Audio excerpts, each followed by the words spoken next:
बनाई है। हमारी तो किस्मत ही फूट गई जो तुझे ब्याह कर ले आए। तेरी माँ ने तुझे खाना बनाना भी नहीं सिखाया, न सब्जी में स्वाद है और न रोटी गोल बनी है।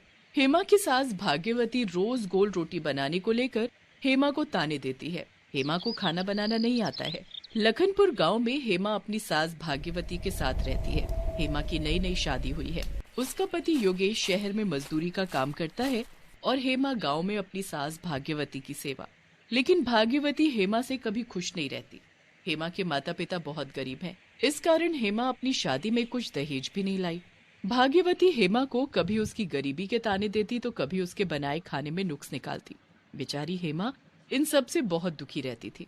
भाग्यवती उससे घर के सारे काम करवाती, लेकिन फिर भी हेमा को ताने ही सुनने पड़ते थे।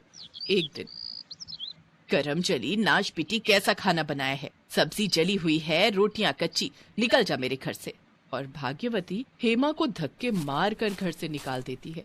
माँ जी मुझे घर से मत निकालो, मैं अब अच्छा खाना बनाना सीख लूंगी। जाकर अपनी माँ से अच्छा खाना बनाना सीख, उसके बाद मेरे घर आना।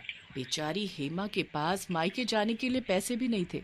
उसका घर दूसरे गांव में था जो यहाँ से काफी दूर था। हेमा पैदल ही चलने लगी। काफी दूर चलते चलते हेमा थक गई और एक पेड़ की छांव में बैठ गई।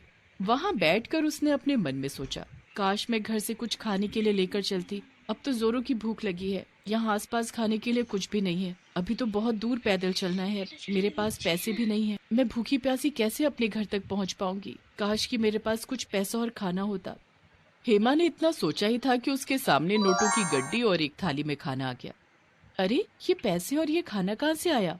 तभी जिस पेड़ की छांव में हेमा बैठी थी उसमें से आवाज आई, बेटी, तुम्हें ये पैसे और खाना मैंने दिया है। लेकिन एक पेड़ भला पैसे और खाना कैसे दे सकता है? बेटी, मैं एक जादुई पेड़ हूँ। मैं किसी भी दुखी इंसान की मदद कर सकता हूँ और उसे उसकी और खाने की इच्छा जताई थी, इसलिए मैंने तुम्हें